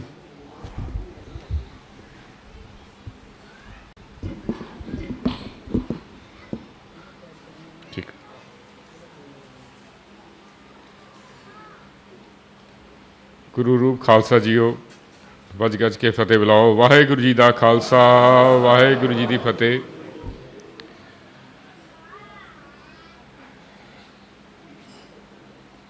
ਮੈਂ ਵਡਭਾਗੀ ਹਾਂ ਜਿਹੜਾ ਬਾਰਸਲੋਨਾ ਦੀ ਸੰਗਤ ਦੇ ਦਰਸ਼ਨ ਕਰ ਸਕਿਆ। ਸਾਡੀ ਕਾਨਫਰੰਸ ਸੀਗੀ ਮੈਡਰਿਡ ਦੇ ਵਿੱਚ ਸਜ਼ਾਏ ਮੌਤ ਦੇ ਖਿਲਾਫ, ਤੇ ਉਹਦੇ ਵਿੱਚ 90 ਮੁਲਕਾਂ ਦੇ ਨੁਮਾਇੰਦੇ ਸਜ਼ਾਏ ਮੌਤ ਦੇ ਖਿਲਾਫ ਆ ਕੇ ਮਿਲ ਰਹੇ ਸਨ। 1200 ਦੇ ਕਰੀਬ ਡੈਲੀਗੇਟਸ ਪੂਰੇ ਵਰਲਡ ਤੋਂ ਆਏ ਸੀਗੇ, ਤੇ ਅਸੀਂ ਵੀ ਸਾਡੀ ਜਿਹੜੀ ਜਥੇਬੰਦੀ ਹੈ lawyers for human rights international, ਉਹਦੇ ਵੱਲੋਂ ਅਸੀਂ 2 ਵਕੀਲ ਸਾਹਿਬਾਨ, ਮੈਂ ਤੇ ਸਰਦਾਰ ਤੇਜਿੰਦਰ ਸਿੰਘ ਸੂਦਨ ਐਡਵੋਕੇਟ, ਅਸੀਂ ਦੋਨੋਂ ਚੰਡੀਗੜ੍ਹ ਤੋਂ ਆਏ ਸੀਗੇ। ਪਿਛਲੇ ਕੁਝ ਸਮੇਂ ਤੋਂ ਅਸੀਂ ਇਸ ਜਥੇਬੰਦੀ ਨਾਲ ਕੰਮ ਕਰ ਰਹੇ ਹਾਂ, ਕਿਉਂਕਿ ਸਾਡਾ ਇਹ ਵਿਚਾਰ ਹੈ ਕਿ ਸਜ਼ਾਏ ਮੌਤ ਇੱਕ ਬੜੀ ਮਾੜੀ ਚੀਜ਼ ਹੈ ਤੇ ਕਿਸੇ ਨੂੰ ਵੀ ਨਹੀਂ ਮਿਲਣੀ ਚਾਹੀਦੀ। ਜਦੋਂ ਅਸੀਂ ਕਹਿੰਦੇ ਹਾਂ ਕਿ ਸਜ਼ਾਏ ਮੌਤ ਕਿਸੇ ਨੂੰ ਵੀ ਨਹੀਂ ਮਿਲਣੀ ਚਾਹੀਦੀ, ਤੇ ਅਸੀਂ ਕਹਿੰਦੇ ਹਾਂ ਦੁਸ਼ਮਣ ਨੂੰ ਵੀ ਨਹੀਂ ਮਿਲਣੀ ਚਾਹੀਦੀ। ਕਿਉਂਕਿ ਕਈ ਵਾਰੀ ਅਸੀਂ ਗੱਲ ਕਰਦੇ ਨੇ ਜੀ ਕਿ ਜਗਦੀਸ਼ ਟਾਈਟਲਰ ਨੂੰ ਸਜ਼ਾਏ ਮੌਤ ਦਿਓ ਜੀ, ਸੱਜਣ ਕੁਮਾਰ ਨੂੰ ਸਜ਼ਾਏ ਮੌਤ ਦਿਓ, ਤੇ ਜਦੋਂ ਗੱਲ ਆਉਂਦੀ ਦਵਿੰਦਰ ਭੁੱਲਰ ਦੀ ਉਦੋਂ ਕਹਿੰਦੇ ਆ ਜੀ ਇਹਨੂੰ ਨਾ ਦਿਓ। ਸੋ ਦੋਗਲੀ ਨੀਤੀ ਜਿਹੜੀ ਹੈ ਉਹ ਨਾ ਕੌਮਾਂ ਨੂੰ ਚੰਗੀ ਹੁੰਦੀ ਹੈ ਤੇ ਨਾ ਹੀ ਸਰਬਤ ਤੇ ਭਲਾ ਮੰਗਣ ਵਾਲੀ ਕੌਮ ਨੂੰ ਇਹ ਜਿਹੜੀ ਹੈ ਸ਼ੋਭਦੀ ਹੈ। ਸੋ ਸਾਡੀ ਜਿਹੜੀ ਜਥੇਬੰਦੀ ਹੈ ਉਹ ਕਹਿੰਦੀ ਵੀ ਸਜ਼ਾਏ ਮੌਤ ਜਿਹੜਾ ਹੈ ਇਸ ਦੁਨੀਆ 'ਚ ਹੋਣੀ ਹੀ ਨਹੀਂ ਚਾਹੀਦੀ, ਤੇ ਉਹਦੇ ਵਾਸਤੇ ਅਸੀਂ ਪਿਛਲੇ 4-5 ਸਾਲਾਂ ਤੋਂ ਬੜੇ ਯੋਜਨਾਬੱਧ ਤਰੀਕੇ ਦੇ ਨਾਲ ਇੰਟਰਨੈਸ਼ਨਲ ਕਮਿਊਨਿਟੀ ਨੂੰ ਨਾਲ ਲੈ ਕੇ ਜਿਹੜਾ ਇੱਕ ਕੰਪੇਨ ਚਲਾ ਰਹੇ ਹਾਂ ਪੂਰੇ ਵਰਲਡ ਲੈਵਲ ਤੇ। ਸੋ ਜਦੋਂ ਸੁਨੇਹਾ ਮਿਲਿਆ ਸਿੰਘਾਂ ਦਾ ਕਿ ਤੁਸੀਂ ਆ ਕੇ ਬਾਰਸਲੋਨਾ ਦੀ ਸੰਗਤ ਦੇ ਵੀ ਦਰਸ਼ਨ ਕਰੋ, ਤੇ ਅਸੀਂ ਵੀ ਸੋਚਿਆ ਵੀ ਅਸੀਂ ਮੈਡਰਿਡ ਤੱਕ ਆਏ ਹੋਏ ਹਾਂ ਤੇ ਇੱਕ ਦਿਹਾੜੀ ਲਗਾ ਲਈਏ। ਸਾਡੀ ਜਿਹੜੀ ਜਥੇਬੰਦੀ ਹੈ ਅਸੀਂ ਕਾਫੀ ਵਕੀਲ ਹੈਗੇ ਆ, 200 ਦੇ ਕਰੀਬ ਅਸੀਂ ਐਕਟਿਵ ਵਕੀਲ ਹੈਗੇ ਆ ਪੂਰੇ ਪੰਜਾਬ ਦੇ ਵਿੱਚ। ਜਥੇਬੰਦੀ ਸਾਡੀ ਉਦੋਂ ਬਣੀ ਸੀਗੀ ਜਦੋਂ ਪੰਜਾਬ ਦੇ ਵਿੱਚ ਜਿਹੜਾ ਹਨੇਰੀ ਝੁੱਲਦੀ ਪਈ ਸੀ ਤੇ ਬੇਕਸੂਰ ਸਿੱਖ ਨੌਜਵਾਨੀ ਦਾ ਘਾਣ ਕੀਤਾ ਜਾ ਰਿਹਾ ਸੀਗਾ। ਅਸੀਂ ਵੀ ਆਪਣਾ ਫਰਜ਼ ਸਮਝਦੇ ਹੋਏ ਉਹਨਾਂ ਸਿੱਖ ਨੌਜਵਾਨਾਂ ਦੀ ਮਦਦ ਲਈ ਅੱਗੇ ਆਏ ਤੇ ਉਹਨਾਂ ਨੂੰ ਕਾਨੂੰਨੀ ਮਦਦ ਦਿੱਤੀ। ਮੈਂ 1986 ਦੇ ਵਿੱਚ ਵਕਾਲਤ ਸ਼ੁਰੂ ਕੀਤੀ ਸੀਗੀ ਤੇ ਉਦੋਂ ਜੇਲ੍ਹਾਂ ਜਿਹੜੀਆਂ ਸੀ ਨੱਕੋ ਨੱਕ ਭਰੀਆਂ ਹੋਈਆਂ ਸੀਗੀਆਂ ਸਿੱਖ ਨੌਜਵਾਨੀ ਦੇ ਨਾਲ, ਤੇ ਮੇਰੇ ਪਿਤਾ ਜੀ ਵੀ ਵਕੀਲ ਸਨ। ਸੋ ਮੈਂ ਆਪਣਾ ਫਰਜ਼ ਸਮਝਦੇ ਹੋਏ ਜੇਲ੍ਹਾਂ ਵਿੱਚ ਜਾਣਾ ਸ਼ੁਰੂ ਕੀਤਾ। ਹਰ ਸ਼ਨੀਚਰਵਾਰ ਨੂੰ ਨਾਭੇ ਜੇਲ੍ਹ ਤੇ ਪਟਿਆਲੇ ਜੇਲ੍ਹ ਮੈਂ ਜਾਂਦਾ ਹੁੰਦਾ ਸੀਗਾ ਤੇ ਸਿੰਘਾਂ ਨੂੰ ਜਿਹੜਾ ਹੈਗਾ ਮਿਲ ਕੇ ਆਉਣਾ, ਉਹਨਾਂ ਦੇ ਵਕਾਲਤਨਾਮੇ ਇਕੱਠੇ ਕਰਨੇ, ਉਹਨਾਂ ਦੀ ਜਿਹੜੀ ਸੇਵਾ ਅਗਲੇ ਹਫ਼ਤੇ ਆ ਕੇ ਹਾਈ ਕੋਰਟ ਵਿੱਚ ਰਿਟਾਂ ਦਾਇਰ ਕਰਨੀਆਂ, ਕਿਸੇ ਦੀ ਜ਼ਮਾਨਤ ਹੋਣੀ, ਕਿਸੇ ਨੂੰ ਹੱਥਕੜੀਆਂ ਲਗਾਉਣੀਆਂ, ਕਿਸੇ ਨੂੰ ਇਹ ਹੋਣਾ ਵੀ ਝੂਠੇ ਪੁਲਿਸ ਮੁਕਾਬਲੇ ਨਾਲ ਪੁਲਿਸ ਬਣਾ ਦੇਵੇ। ਤੇ ਉਹਨਾਂ ਸਾਰੇ ਕੇਸਾਂ ਨੂੰ ਅਸੀਂ ਬੜੇ ਯੋਜਨਾਬੱਧ ਤਰੀਕੇ ਦੇ ਨਾਲ ਪਿਛਲੇ ਸਮਿਆਂ ਦੇ ਵਿੱਚ ਲੜਿਆ। ਫਿਰ ਐਸਾ ਸਮਾਂ ਵੀ ਆਇਆ ਵੀ ਜਦੋਂ ਸਾਡੇ ਜਥੇਬੰਦੀ ਦੇ 4 ਵਕੀਲ ਪੁਲਿਸ ਨੇ ਚੁੱਕ ਕੇ ਮਾਰ ਦਿੱਤੇ। ਉਹਦੇ ਵਿੱਚ ਸਰਦਾਰ ਕੁਲਵੰਤ ਸਿੰਘ ਐਡਵੋਕੇਟ, ਉਹਨਾਂ ਦੀ ਘਰਵਾਲੀ ਤੇ 3 ਸਾਲ ਦਾ ਬੱਚਾ ਵੀ ਹੈਗਾ ਰੋਪੜ ਤੋਂ, ਜਿਹਦਾ ਤੁਸੀਂ ਸ਼ਾਇਦ ਜੇ ਮੂਵੀ ਤੁਸੀਂ ਦੇਖੀ ਹੈ ਸਾਡਾ ਹੱਕ, ਤੇ ਉਹਦੇ ਵਿੱਚ ਉਹ ਗੱਲ ਵੀ ਕਰਦੇ ਨੇ ਵੀ ਰੋਪੜ ਤੋਂ ਮੇਰਾ ਵਕੀਲ ਜਿਹੜਾ ਸੀਗਾ ਉਹਨੂੰ ਮਾਰ ਦਿੱਤਾ ਗਿਆ। ਸੋ ਐਸਾ ਸਮਾਂ ਵੀ ਆਇਆ ਵੀ ਜਦੋਂ ਵਕੀਲ ਸਾਹਿਬਾਨ ਜਿਹੜੇ ਕਿ ਕਾਨੂੰਨ ਦੀ ਮਦਦ ਦੇ ਨਾਲ ਜਿਹੜਾ ਸਿੰਘਾਂ ਦੇ ਹੱਕਾਂ ਦੀ ਰਾਖੀ ਕਰ ਰਹੇ ਸੀਗੇ ਤੇ ਸਰਕਾਰ ਜਿਹੜੀ ਉਹਨੂੰ ਆਪਣਾ ਦੁਸ਼ਮਣ ਸਮਝਦੀ ਸੀਗੀ ਵੀ ਇਹਨਾਂ ਦੀ ਮਦਦ ਲਈ ਜਿਹੜੇ ਵਕੀਲ ਅੱਗੇ ਕਿਉਂ ਆ ਰਹੇ ਨੇ, ਤੇ ਅਸੀਂ 4 ਵਕੀਲ ਜਿਹੜੇ ਨੇ ਉਹ ਇਸ ਤਰ੍ਹਾਂ ਹੀ ਸਾਡੇ ਪੁਲਿਸ ਦੇ ਹੱਥੋਂ ਮਾਰੇ ਗਏ। ਕੁਲਵੰਤ ਸਿੰਘ ਐਡਵੋਕੇਟ ਸੀਗਾ, ਆਪਣਾ ਸੁਖਜਿੰਦਰ ਸਿੰਘ ਹੋਰੀ ਸੀਗੇ ਸੰਗਰੂਰ ਤੋਂ, ਫਿਰ ਜਗਵਿੰਦਰ ਸਿੰਘ ਕਪੂਰਥਲੇ ਤੋਂ, ਇੱਕ ਰਣਬੀਰ ਸਿੰਘ ਮਾਨਸਾਹੀਆ ਸੀਗੇ ਬਠਿੰਡੇ ਤੋਂ। ਉਹਨਾਂ ਦੇ ਸਾਰਿਆਂ ਦੇ ਕੇਸ ਜਦੋਂ ਲੱਗੇ ਤੇ ਪੁਲਿਸ ਨੇ ਇੱਕ ਲੜੀ ਤੋੜ ਦਿੱਤੀ ਕਿ ਅਸੀਂ ਜੀ ਜਿਹੜੇ ਅਜੇ ਇਹ ਤਾਂ ਅਸੀਂ 4 ਵਕੀਲ ਨੇ, ਅਜੇ ਅਸੀਂ 30-35 ਵਕੀਲ ਪੰਜਾਬ ਵਿੱਚ ਮਾਰਨੇ ਨੇ। ਐਂਡ ਉਹ ਸਮਾਂ ਬੜਾ ਮਾੜਾ ਸੀਗਾ। ਅਸੀਂ ਖੈਰ ਸਰਕਾਰ ਦਾ ਮੁਕਾਬਲਾ ਕੀਤਾ, ਸੁਪਰੀਮ ਕੋਰਟ 'ਚ ਅਸੀਂ ਪਟੀਸ਼ਨਾਂ ਦਾਇਰ ਕੀਤੀਆਂ, ਸੁਪਰੀਮ ਕੋਰਟ ਜਾ ਕੇ ਪਟੀਸ਼ਨਾਂ ਦਾਇਰ ਕਰਕੇ ਅਸੀਂ ਜਿਹੜਾ ਹੈਗਾ ਈਵਨ ਸੁਪਰੀਮ ਕੋਰਟ ਦੇ ਜੱਜਾਂ ਨੇ ਸਾਨੂੰ ਸਿਕਿਉਰਿਟੀ ਵੀ ਦਿੱਤੀ। ਤੇ ਉਸ ਤੋਂ ਬਾਅਦ ਜਿਹੜਾ ਹੈਗਾ ਪੰਜਾਬ ਪੁਲਿਸ ਦੇ ਜਿਹੜੇ ਅਫਸਰ ਸੀ ਉਹਨਾਂ ਨੂੰ ਅਸੀਂ ਪ੍ਰੋਸੀਕਿਊਟ ਕਰਵਾਇਆ, ਪਰਿਵਾਰ ਨੂੰ ਜਿਹੜਾ ਕੰਪਨਸੇਸ਼ਨ ਦਵਾਇਆ। ਸੋ ਸਮਾਂ ਜਿਹੜਾ ਹੈ ਬੜਾ ਮਾੜਾ ਸੀਗਾ ਉਹ। ਤੇ ਉਸ ਦੌਰ ਦੇ ਵਿੱਚ ਜਿੱਥੇ ਸਾਡੇ ਸਿੱਖ ਨੌਜਵਾਨੀ ਜਿਹੜੇ ਆਪਣੇ ਹੱਕਾਂ ਦੀ ਰਾਖੀ ਲਈ ਤੇ ਜਿਹੜੇ ਆਪਣੇ ਫੰਡਾਮੈਂਟਲ ਰਾਈਟਸ ਲਈ ਲੜ ਰਹੇ ਸੀ, ਉਹਨਾਂ ਨੂੰ ਜਿੱਥੇ ਪੁਲਿਸ ਨੇ ਮਾਰਿਆ ਉੱਥੇ ਵਕੀਲਾਂ ਨੇ ਵੀ ਆਪਣਾ ਯੋਗਦਾਨ ਪਾਇਆ, ਜਰਨਲਿਸਟ ਵੀ ਮਾਰੇ ਗਏ, ਹਿਊਮਨ ਰਾਈਟ ਐਕਟਿਵਿਸਟ ਵੀ ਮਾਰੇ ਗਏ। ਜਸਵੰਤ ਸਿੰਘ ਖਾਲੜਾ ਬਾਰੇ ਤੁਸੀਂ ਸਾਰੇ ਜਾਣੂ ਹੋ। ਜਸਵੰਤ ਸਿੰਘ ਖਾਲੜਾ ਸਾਡੇ ਨਾਲ ਹੀ ਕੰਮ ਕਰਦਾ ਸੀਗਾ, ਜਿਹੜੀ ਉਹ ਜਥੇਬੰਦੀ ਬਣਾਈ ਸੀਗੀ ਸ਼੍ਰੋਮਣੀ ਅਕਾਲੀ ਦਲ ਦਾ ਹਿਊਮਨ ਰਾਈਟਸ ਵਿੰਗ ਸੀਗਾ। ਉਦੋਂ ਸ਼੍ਰੋਮਣੀ ਅਕਾਲੀ ਦਲ ਸਾਰੇ ਇੱਕ ਹੋ ਗਏ ਸੀਗੇ, ਕੋਈ ਬਾਦਲ ਦਾ ਆਰਡਰ ਨਹੀਂ ਸੀਗਾ। ਸਾਰੇ ਦਲ ਜਿਹੜੇ ਸੀ ਇਕੱਠੇ ਹੋ ਕੇ ਤੇ ਹਿਊਮਨ ਰਾਈਟਸ ਵਿੰਗ ਬਣਾਇਆ ਗਿਆ ਸੀ। ਤੇ ਜਦੋਂ ਜਸਵੰਤ ਸਿੰਘ ਖਾਲੜਾ ਨੇ ਡਾਟਾ ਇਕੱਠਾ ਕਰਨਾ ਸ਼ੁਰੂ ਕੀਤਾ ਕਿ ਤਰਨਤਾਰਨ, ਅੰਮ੍ਰਿਤਸਰ ਤੇ ਜਿਹੜਾ ਹੈਗਾ ਮਜੀਠੇ ਦੇ ਸ਼ਾਇਦ 3 ਇਲਾਕਿਆਂ ਦੀ ਜਿਹੜੀ ਸੀਗੀ ਵੀ ਸ਼ਮਸ਼ਾਨ ਘਾਟਾਂ ਦੇ ਵਿੱਚ ਉਹਨੇ ਇੱਕ ਡਾਟਾ ਬਣਾਇਆ ਕਿ 2300 ਦੇ ਕਰੀਬ ਜਿਹੜਾ ਹੈਗਾ ਅਣਪਛਾਤੇ ਬੰਦੇ ਜਿਹੜੇ ਨੇ ਉਹ ਉਹਨਾਂ ਨੇ ਮਾਰ ਖਪਾਏ ਨੇ ਤੇ ਉਹਨਾਂ ਦੀ ਇਨਕੁਆਇਰੀ ਹੋਣੀ ਚਾਹੀਦੀ ਹੈ। ਉਸ ਇਨਕੁਆਇਰੀ ਤੋਂ ਡਰਦੇ ਹੋਏ ਹੀ ਜਿਹੜਾ ਹੈਗਾ ਅਜੀਤ ਸਿੰਘ ਸੰਧੂ ਨੇ ਜਸਵੰਤ ਸਿੰਘ ਖਾਲੜਾ ਨੂੰ ਚੁੱਕ ਕੇ ਮਾਰ ਦਿੱਤਾ। ਤੇ ਉਹਦੇ ਮਾਰਨ ਤੋਂ ਬਾਅਦ ਉਹ ਕੇਸ ਵੀ ਚੱਲਿਆ ਤੇ ਅੱਜ ਪੁਲਿਸ ਵਾਲੇ ਜਿਹੜੇ ਨੇ ਉਹ ਨਜ਼ਰਬੰਦ ਵੀ ਹੈਗੇ ਨੇ, ਉਹਨਾਂ ਨੂੰ ਸਜ਼ਾਵਾਂ ਵੀ ਮਿਲੀਆਂ। ਸੋ ਕਹਿਣ ਦਾ ਮਤਲਬ ਇਹ ਵੇ ਕਿ ਅਸੀਂ ਜਥੇਬੰਦੀ ਤਾਂ ਸ਼ੁਰੂਆਤ ਕੀਤੀ ਸੀਗੀ ਜਦੋਂ ਸਾਨੂੰ ਇਹ ਲੱਗਿਆ ਵੀ ਹੁਣ ਜਿਹੜੇ ਵਕੀਲ ਨੇ ਉਹਨਾਂ ਵੱਲ ਸਰਕਾਰ ਜਿਹੜੀ ਹੱਥ ਪਾਏਗੀ। ਤੁਹਾਨੂੰ ਯਾਦ ਹੋਵੇਗਾ ਜਸਟਿਸ ਅਜੀਤ ਸਿੰਘ ਬੈਂਸ ਨੂੰ ਵੀ ਅਰੈਸਟ ਕੀਤਾ ਸੀਗਾ, ਉਹਨਾਂ ਨੂੰ ਨਜ਼ਰਬੰਦ ਪਹਿਲੇ ਕੀਤਾ ਰੱਖਿਆ, ਘਰੋਂ ਆ ਕੇ ਅਰੈਸਟ ਕੀਤਾ। ਕਹਿਣ ਦਾ ਮਤਲਬ ਇਹ ਸੀ ਉਹਨਾਂ ਦੀ ਕੋਸ਼ਿਸ਼ ਇਹ ਸੀਗੀ ਕਿ ਵੀ ਜਿਹੜੇ ਸਿੰਘ ਉਹ ਤਾਂ ਅਸੀਂ ਇਨਕਾਊਂਟਰਾਂ 'ਚ ਮਾਰ ਦੇਣੇ ਆ ਤੇ ਜਿਹੜੇ ਇਹਨਾਂ ਦੀ ਮਦਦ ਕਰਦੇ ਨੇ, ਜਿਹੜੇ ਇਹਨਾਂ ਦੀ ਹੱਕਾਂ ਦੀ ਰਾਖੀ ਕਰਨ ਦੀ ਕੋਸ਼ਿਸ਼ ਕਰਦੇ ਨੇ, ਉਹਨਾਂ ਨੂੰ ਵੀ ਜਿਹੜਾ ਭਾਵੇਂ ਜਰਨਲਿਸਟ ਹੈ, ਭਾਵੇਂ ਉਹ ਲਾਇਰ ਹੈਗਾ ਤੇ ਭਾਵੇਂ ਹਿਊਮਨ ਰਾਈਟ ਐਕਟਿਵਿਸਟ ਹੈਗਾ, ਉਹਨਾਂ ਨੂੰ ਵੀ ਮਾਰ ਖਪਾਉਣ ਦੀ ਇੱਕ ਬੜੀ ਤਰੀਕੇ ਸਿਰ ਜਿਹੜਾ ਹੈਗਾ ਯੋਜਨਾਬੰਦ ਤਰੀਕੇ ਸਿਰ ਇੱਕ ਕੋਸ਼ਿਸ਼ ਕੀਤੀ ਗਈ ਤੇ ਉਹਨਾਂ ਨੇ ਕਾਫੀ ਹੱਦ ਤੱਕ ਮਾਰੇ ਵੀ। ਸੋ ਉਸ ਤੋਂ ਬਾਅਦ ਫਿਰ ਅਸੀਂ ਜਥੇਬੰਦੀ ਜਿਹੜੀ ਹੈਗੀ ਹੈ, ਜਦੋਂ ਹਨੇਰੀ ਹੈ ਚੱਲਣੀ ਬੰਦ ਹੋਈ 1994 ਦੇ ਵਿੱਚ, ਤਾਂ ਇਸ ਜਥੇਬੰਦੀ ਦੇ ਰਾਹੀਂ ਅਸੀਂ ਅੱਜ ਆਮ ਲੋਕਾਂ ਦੀ ਸੇਵਾ ਕਰਦੇ ਹਾਂ। ਤੇ ਹੁਣ ਇਹ ਜਥੇਬੰਦੀ ਜਿਹੜੀ ਹੈਗੀ ਹੈ ਮਨੁੱਖੀ ਅਧਿਕਾਰਾਂ ਦੇ ਕਾਨੂੰਨ ਨੂੰ ਜਿਹੜਾ ਹੈਗਾ, ਕੋਈ ਵੀ ਕੇਸ ਹੋਵੇ, ਭਾਵੇਂ ਉਹ ਹਿੰਦੂ ਦਾ ਹੋਵੇ, ਭਾਵੇਂ ਮੁਸਲਮਾਨ ਦਾ ਹੋਵੇ, ਭਾਵੇਂ ਸਿੱਖ ਦਾ ਹੋਵੇ, ਉਹ ਅਸੀਂ ਲੜਦੇ ਹਾਂ। ਸਾਡੀ ਇੱਕ ਵੈਬਸਾਈਟ ਵੀ ਬਣਾਈ ਹੋਈ ਹੈ, ਉਸ ਵੈਬਸਾਈਟ 'ਤੇ ਅਸੀਂ ਦੇਖ ਸਕਦੇ ਹੋ ਅਸੀਂ ਜਿਨ੍ਹਾਂ ਲੋਕਾਂ ਦੀ ਮਦਦ ਕਰਦੇ ਹਾਂ।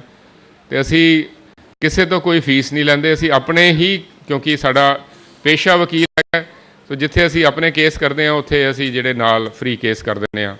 ਪਰ ਇਹ ਜ਼ਰੂਰ ਹੈ ਕਿ ਸਮਾਂ ਅਸੀਂ ਕੱਢਿਆ ਤੇ ਇੱਕ ਦਸੰਧ ਦੇ ਰੂਪ ਦੇ ਵਿੱਚ ਜਿਹੜਾ ਅਸੀਂ ਸਿੱਖ ਹੋਣ ਦਾ ਮੁੱਲ ਜਿਹੜਾ ਹੈ, ਮਨੁੱਖੀ ਅਧਿਕਾਰਾਂ ਵੱਲ ਆਪਣੇ ਆਪ ਨੂੰ ਪੂਰੀ ਤਰ੍ਹਾਂ ਜਿਹੜਾ ਹੈਗਾ ਭੇਟ ਕਰਕੇ ਪੂਰਾ ਕਰ ਰਹੇ ਹਾਂ। ਜਿਹੜੇ ਅੱਜ ਕੱਲ੍ਹ ਦੇ ਕੇਸ ਜਿਹੜੇ ਹੁਣ ਚੱਲ ਰਹੇ ਨੇ, ਭਾਵੇਂ ਉਹ ਗੁਰਦਾਸਪੁਰ ਜਿਹੜੀ ਫਾਇਰਿੰਗ ਹੋਈ, ਜਸਪਾਲ ਸਿੰਘ ਉੱਥੇ ਸ਼ਹੀਦ ਹੋਇਆ, ਸਾਰਿਆਂ ਨੂੰ ਯਾਦ ਹੋਏਗਾ, ਅਜੇ ਨਵਾਂ ਹੀ ਇਨਸੀਡੈਂਟ ਹੈ, 1 ਸਾਲ ਦੀ ਪੁਰਾਣੀ ਗੱਲ ਹੈ। ਤੇ ਉਦੋਂ ਬਲਵੰਤ ਸਿੰਘ ਰਾਜੋਆਣਾ ਹੋਰਾਂ ਦੀ ਹੈਗੀ ਹੈ ਬੰਦ ਦੀ ਕਾਲ ਸੀਗੀ, ਉਹਨਾਂ ਨੂੰ ਫਾਂਸੀ ਨਾ ਜਾਣ ਵਾਸਤੇ। ਤੇ 3 ਸਿੰਘ ਜਿਹੜੇ ਮੋਟਰਸਾਈਕਲ 'ਤੇ ਜਾ ਰਹੇ ਸੀਗੇ, ਉਹਨਾਂ ਨੂੰ ਬੀਜੇਪੀ ਦੇ ਬੰਦਿਆਂ ਨੇ ਘੇਰ ਲਿਆ ਤੇ ਘੇਰ ਕੇ ਉਹਨਾਂ ਦੀਆਂ ਪੱਗਾਂ ਲਾਹੀਆਂ ਤੇ ਉਹਨਾਂ ਨੂੰ ਕੁੱਟਿਆ। ਤੇ ਉਸ ਕਰਕੇ ਜਿਹੜਾ ਗੁਰਦਾਸਪੁਰ ਵਿੱਚ ਹੋ ਗਿਆ। ਉਸ ਬੰਦ ਦੇ ਵਿੱਚ ਜਿਹੜੇ ਲੋਕ ਬੈਠੇ ਸੀਗੇ ਸ਼ਾਂਤਮਈ ਤਰੀਕੇ ਨਾਲ ਸੜਕ ਦੇ ਉੱਤੇ, ਮਸਾਂ 100 ਮੁੰਡੇ ਸੀਗੇ ਜਿਹੜੇ ਨਾਮ ਜਪਦੇ ਪਏ ਸੀਗੇ, ਆ ਕੇ ਪੁਲਿਸ ਨੇ ਉਹਨਾਂ 'ਤੇ ਅੰਨਾਵਾਈ ਫਾਇਰਿੰਗ ਕੀਤੀ ਤੇ ਉਹਨਾਂ ਦੇ ਮਗਰ ਭੱਜੇ ਤੇ ਪਿਛਲੀ ਗਲੀਆਂ ਵਿੱਚ ਜਾ ਕੇ ਕਿਧਰੇ ਜਸਪਾਲ ਸਿੰਘ ਨੂੰ ਗੋਲੀ ਮਾਰਦੇ ਨੇ। ਕਹਿੰਦੇ ਇਹ ਨੇ ਵੀ ਸੜਕ ਤੇ ਗੋਲੀ ਲੱਗੀ, ਲੇਕਿਨ ਪਿੱਛੇ ਗਲੀਆਂ 'ਚ ਉਹਦੇ ਮਗਰ ਜਾ ਕੇ ਉਹਨਾਂ ਨੇ ਗੋਲੀ ਮਾਰੀ। ਉਸ ਕੇਸ ਦੇ ਵਿੱਚ ਜਿਹੜਾ ਹੈਗਾ ਸਾਡੀ ਜਿਹੜੀ ਵਕੀਲਾਂ ਦੀ ਟੀਮ ਨੇ ਮੌਕੇ 'ਤੇ ਜਾ ਕੇ ਆਪਣੀ ਰਿਪੋਰਟ ਪੇਸ਼ ਕੀਤੀ। ਅਸੀਂ 4-5 ਵਾਰੀ ਉੱਥੇ ਪਰਸਨਲ ਕਮਿਸ਼ਨਰ ਦੇ ਕੋਲ ਇਨਕੁਆਇਰੀ ਕਰਾਈ। ਹੁਣ ਹਾਈ ਕੋਰਟ ਦੇ ਵਿੱਚ ਕੇਸ ਪੈਂਡਿੰਗ ਹੈ ਇਨਵੈਸਟੀਗੇਸ਼ਨ ਲਈ, ਉਹਦੀ ਜੁਲਾਈ ਪਹਿਲੇ ਹਫਤੇ ਹੈਗੀ ਹੈ, ਉਹ ਕੇਸ ਇਸ ਲਈ ਪੈਂਡਿੰਗ ਹੈ।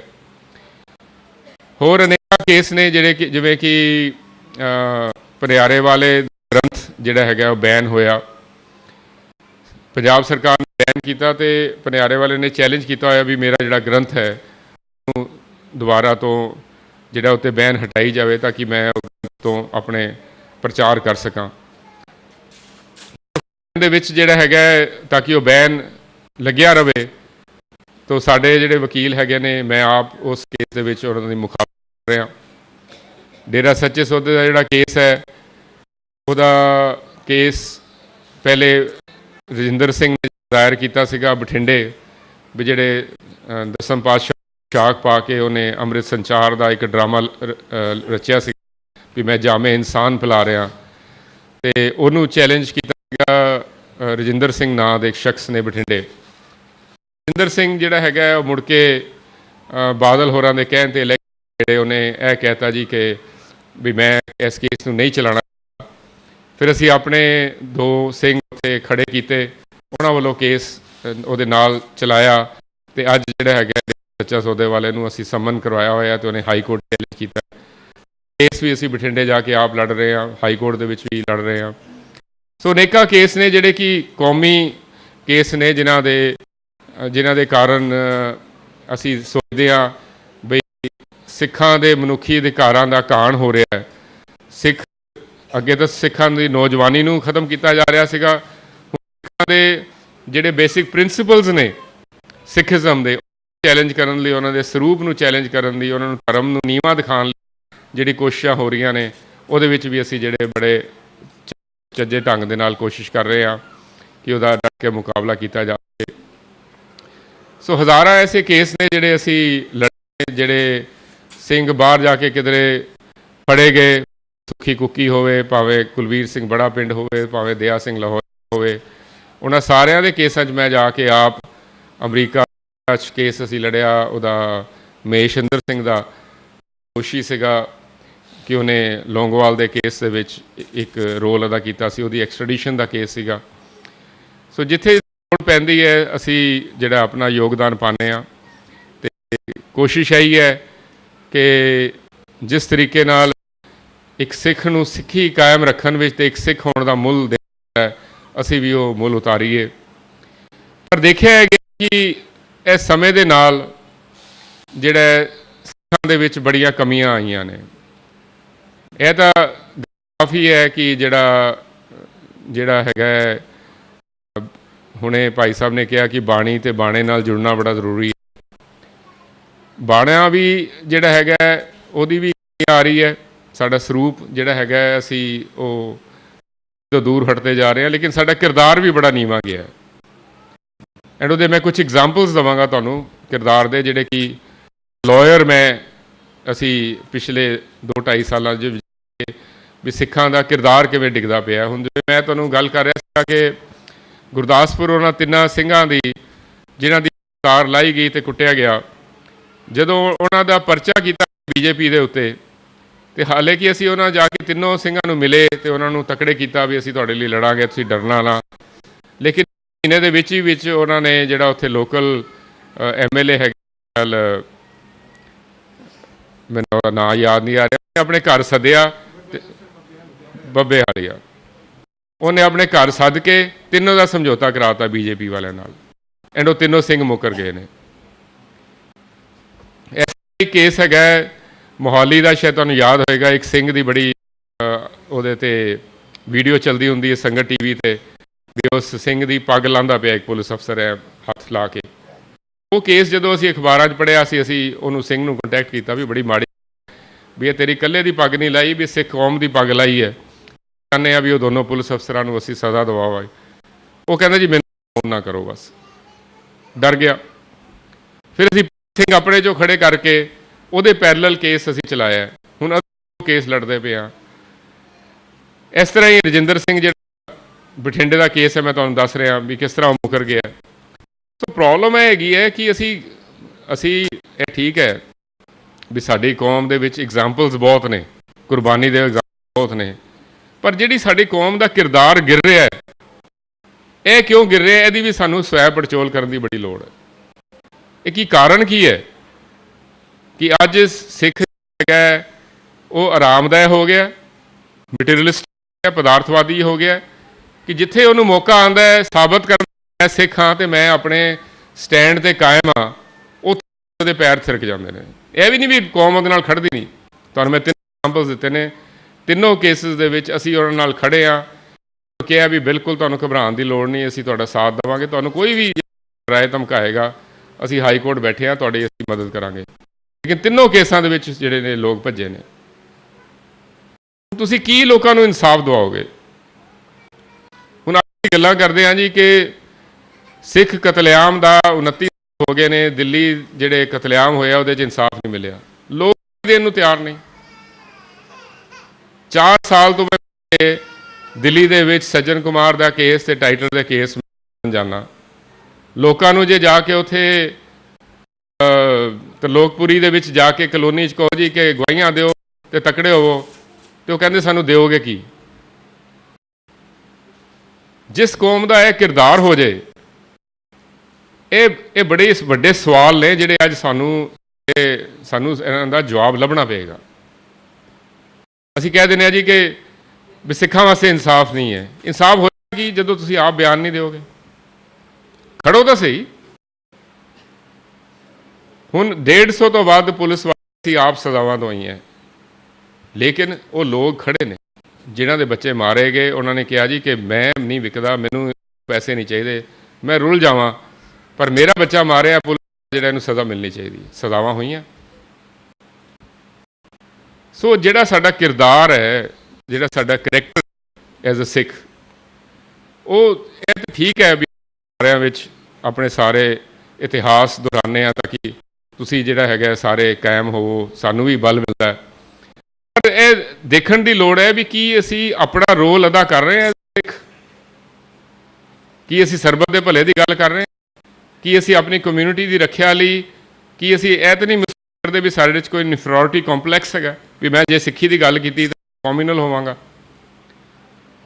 ਕਿਉਂਕਿ ਇਹ ਵੀ ਇੱਕ ਬੜਾ ਪ੍ਰੋਬਲਮ ਹੈ ਸਿੱਖ ਵਾਸਤੇ ਕਿ ਜਦੋਂ ਸਿੱਖੀ ਦੀ ਗੱਲ ਤਾਂ ਉਹਨੂੰ ਲੱਗਦਾ ਵੀ ਸ਼ਾਇਦ ਲੋਕ ਮੈਨੂੰ ਕਹਿਣਗੇ ਜੀ ਇਹ ਤਾਂ ਕਮਿਊਨਲ ਆਦਮੀ ਹੈ। ਹਰੇਕ ਕਮਿਊਨਿਟੀ ਆਪਣੀ ਕਮਿਊਨਿਟੀ ਦੀ ਗੱਲ ਕਰਦੀ ਹੈ।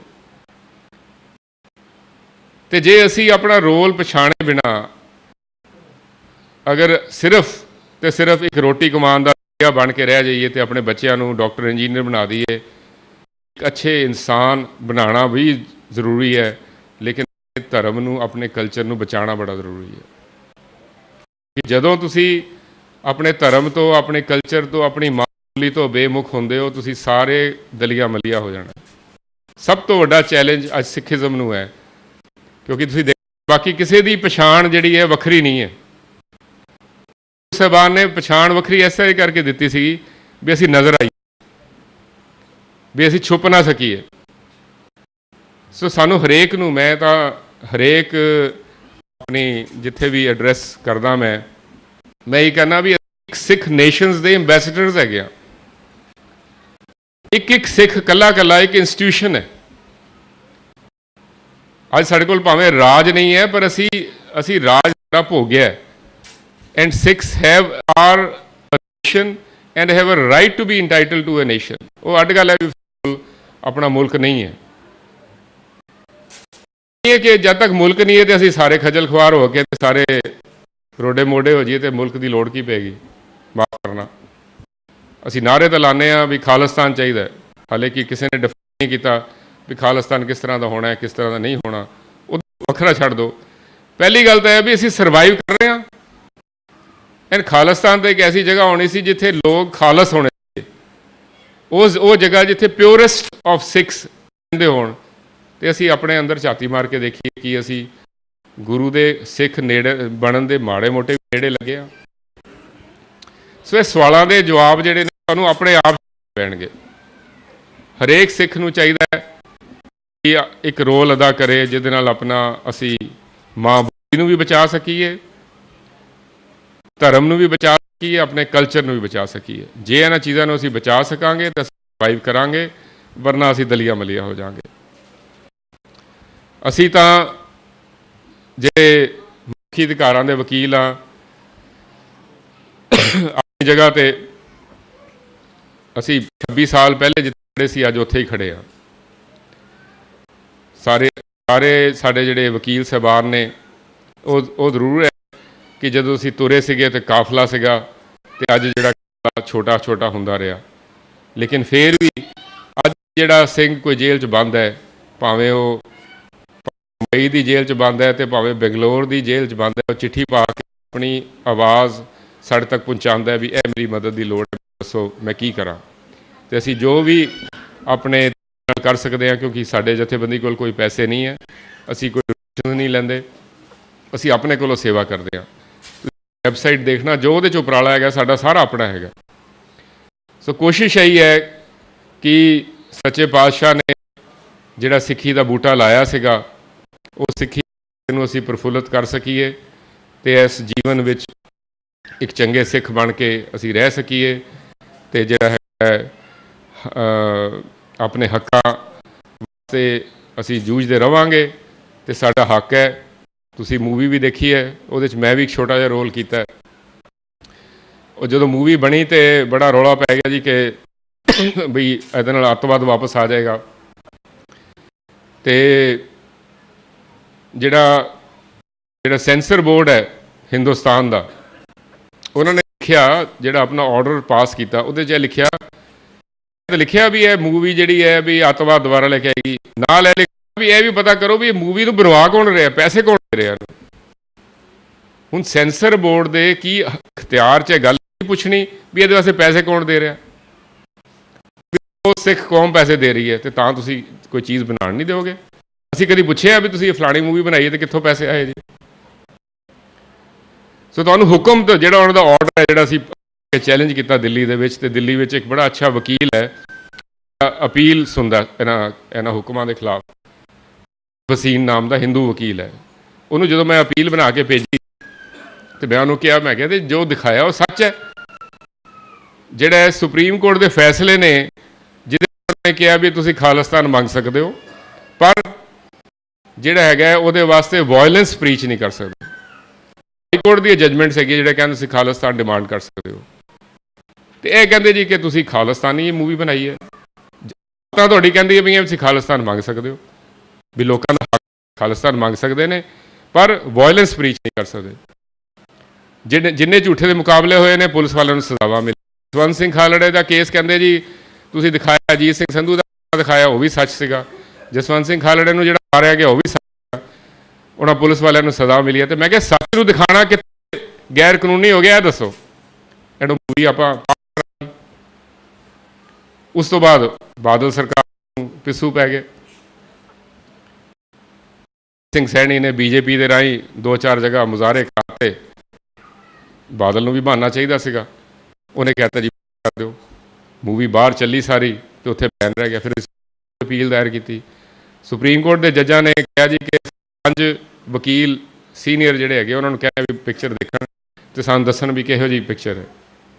ਉਹ ਰੱਬ ਸਬਬ 5 ਬੰਦੇ ਸੀਗੇ, ਉਹ ਚੰਗੇ ਸੀਗੇ, ਜਿਉਂਦੇ ਜਾਗਦੇ ਸੀਗੇ, ਉਹ ਦੇਖ ਕੇ ਕਹਿੰਦੇ ਵਧੀਆ ਮੂਵੀ ਕਹਿੰਦੇ ਮੈਨੂੰ ਹੁਕਮ ਹੋ ਗਿਆ।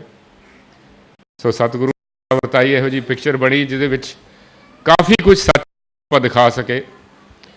ਤੇ ਇਹੋ ਜਿਹੇ ਉਪਰਾਲੇ ਹੁੰਦੇ ਰਹਿਣ।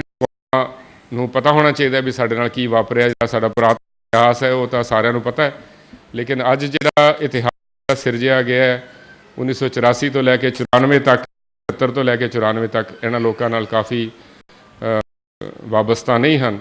ਤੇ ਬੜਾ ਜ਼ਰੂਰੀ ਹੈ ਕਿ ਅਸੀਂ ਆਪਣੇ ਨੂੰ ਜਿੱਥੇ ਸਿੱਖੀ ਦੇ ਨਾਲ ਜੋੜੀਏ ਉੱਥੇ ਆਪਣੇ ਇਤਿਹਾਸ ਨਾਲ ਵੀ ਜੋੜੀਏ ਤੇ ਆਪਣੇ ਫਰਜ਼ ਪਛਾਣੀਏ। ਸ਼ਬਦਾਂ ਨਾਲ ਖਿਮਾ ਦਾ ਜਾਚਕਾਂ। ਵਾਹਿਗੁਰੂ ਜੀ ਦਾ ਖਾਲਸਾ, ਵਾਹਿਗੁਰੂ।